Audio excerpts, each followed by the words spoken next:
باب النظر الی المخطوبۃ و بیانات العورات، مخطوبہ کو دیکھنے کا بیان اور پردے کی چیزوں کا بیان۔ مخطوبہ کسے کہتے ہیں؟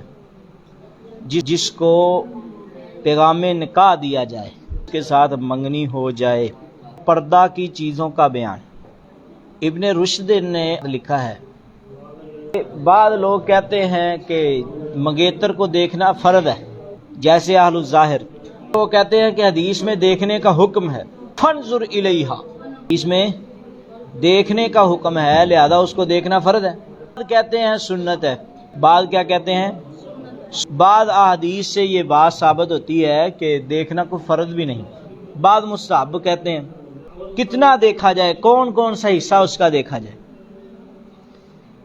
اور ابن رشد نے بعض اقوال تو یہاں تک لکھ دیے ہیں کہ بعض علماء نے تو کہا ہے کہ ساری عورت کو ہی دیکھا جائے، بات صحیح نہیں۔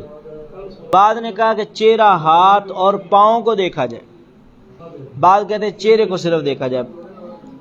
تو راجح بات یہ ہے اس کے چہرے کو، اس کے ہاتھوں کو اور اس کے پاؤں کو دیکھا جائے۔ کتنا دیکھا جائے؟ ایک نظر دیکھنا چاہیے۔ تو آپ جا کے اجازت مانگ کے بھی دیکھ سکتے ہیں، چوری بھی دیکھ سکتے ہیں۔ تو دیکھنے میں ایک سنت پہ عمل ہو جاتا ہے، دوسرا اس میں کئی ایک بلائیاں ہوتی ہیں۔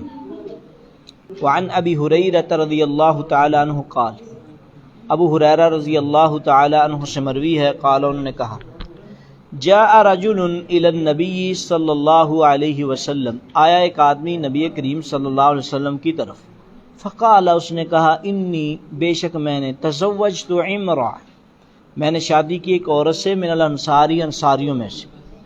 قال، تو نبی علیہ السلام نے فرمایا، فانظر الیہا، اس عورت کو دیکھ۔ فإن، اس لیے کہ بے شک، فی اعین الانصاری شیئا، انصاریوں کی عورت میں کچھ نقص ہے۔ امام مسلم رحمۃ اللہ علیہ نے بھی اس حدیث کو، حدیث نمبر 3475 اور مسند احمد میں بھی حدیث آتی ہے، تو اس حدیث سے ثابت ہوتا ہے کہ منگیتر کو دیکھنا یہ جائز ہے۔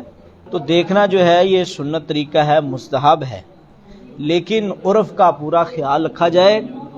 عرف کے، کیونکہ صحابہ بھی عرف کا خیال رکھتے تھے۔ ایک صحابی کہتا، میں نے نا یہ نبی علیہ السلام کی حدیث پہ عمل کرنے کی وجہ سے میں نے چوری دیکھا اپنی منگیتر کو۔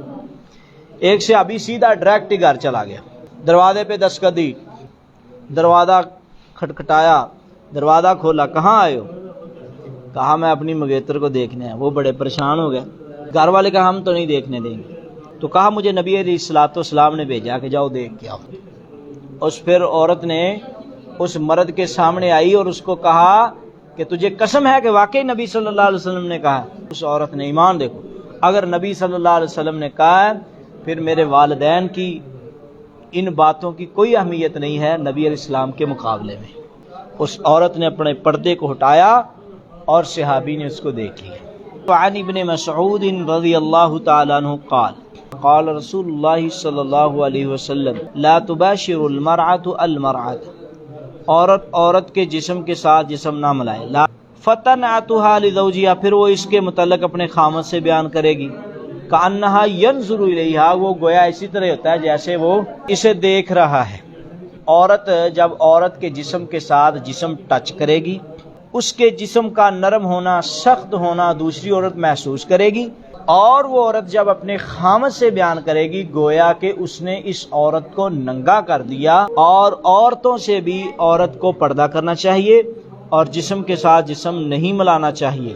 مباشرت پتہ ہے کسے کہتے ہیں؟ مباشرت کہتے ہیں جسم کے ساتھ جسم کو ٹچ کر۔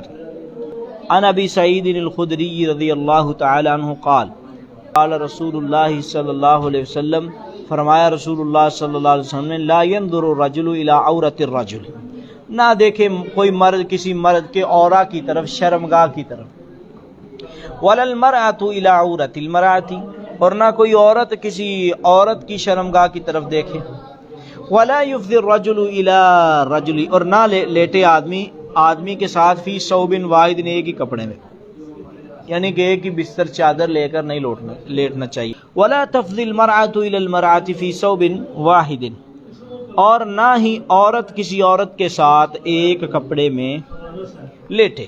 اس کا کیا نقصان ہے؟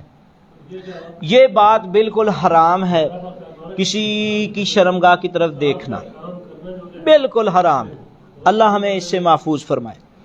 تو آج کل لوگ دیکھتے ہیں، اللہ کے نبی علیہ السلام نے سخت منع فرمایا۔ ایک صحابی، صحیح بخاری کی حدیث، ایک صحابی جا رہا تھا رستے میں، تو ایک عورت نہا رہی تھی، پردہ اس نے کیا ہوا تھا، ہوا آئی، پردہ ہٹا، اس کی عورت پہ نظر پڑ گئی اور اس نے بہت زیادہ برا محسوس کیا۔ خیر جنگل میں چلا گیا، نوجوان تھا آپ کی طرح، کہ کافی دن روتا رہا۔ نبی علیہ السلام کو پتا چلا یہ کتنے دن ہو گیا آ نہیں رہا۔ آقا علیہ السلام نے صحابہ کو بھیجا، صحابی جو ہے اس کو لے کے آئے۔ السلام نے اس کا جو سر تھا اپنی ران پہ رکھا، اس نے کہا یا رسول اللہ صلی اللہ علیہ وسلم یہ جو سر یہ گنہگار ہے، آپ اس پہ کیوں رکھ رہے ہیں؟ تو وہ صحابی یہ کہہ رہا تھا کہ یا رسول اللہ صلی اللہ علیہ وسلم مجھے ایسے لگ رہا ہے کہ جیسے میری یعنی کہ جسم سے کیڑیاں چل رہی ہیں۔ تو آقا علیہ السلام فرمایا اس کی موت کا وقت قریب ہے، تو اسی حالت میں فوت ہو۔ کسی کی شرمگاہ کی طرف دیکھنا جو ہے اس سے پہلے انسان مر جائے تو یہ نہ دیکھے۔ شریعت کا ایک ہمیں یعنی کہ قانون بتا رہی ہے اور برائی سے بچنے کا۔ جب آدمی دیکھتا ہے کسی کی شرمگاہ کی طرف، پھر وہ بے حیا بن جاتا ہے، پھر آہستہ آہستہ وہ کوشش بھی غلط کرتا ہے۔ اللہ ہمیں محفوظ فرمائے۔ اسی طرح عورت کو یعنی کہ فرمایا کہ نہ کوئی مرد کسی مرد کے ساتھ ایک کپڑے میں لیٹے۔ اب وہ سو گیا ہے، جب ایک کپڑے میں لیٹے گا، سو جاتا ہے انسان، تو انسان کو نہیں پتہ چلتا۔ تو رات کو انسان جب سویا ہوتا ہے تو انسان کو خود پتہ نہیں ہوتا۔ تو اس طرح مرد کے ساتھ ملے گا تو قریب ہے کہ شیطان جو ہے وہ وسوسہ ڈالے اور ایک مرد دوسرے مرد کی سونے کی حالت میں اس کے ساتھ برائی کرے، یا دونوں آپس میں مل کر برائی کریں۔ اسی طرح عورتوں کو بھی اس بات سے روکا گیا ہے۔ آگے وعن جابر رضی اللہ تعالی عنہ قال قال رسول اللہ صلی اللہ علیہ وسلم الا خبردار لا یبیتن رجل ہرگز نہ رات گزارے کوئی مرد عند امرات سیبہ یعنی کہ ایسی عورت کے ساتھ جس کا خامد فوت ہوا ہے، الا یکون ناکن، یا تو وہ نکاح کرنے والا ہو یا محرم ہو اس کا، یعنی کہ ناکن کا معنی یہاں محرم ہے، یعنی کہ کوئی آدمی کسی بیوہ عورت کے رات بسر نہ کرے مگر یہ کہ وہ اس کا شوہر ہو یا محرم ہو۔ بیوہ عورت کے پاس رات بسر کرے گا، اس کا خامد نہیں ہے، ہو سکتا ہے کہ وہ دونوں برائی میں مبتلا ہو سکتے ہیں۔ اسی لیے امام کائنات جناب محمد رسول اللہ صلی اللہ علیہ وسلم نے منع کیا ہے۔ اللہ ہمیں عمل کی توفیق عطا فرمائے۔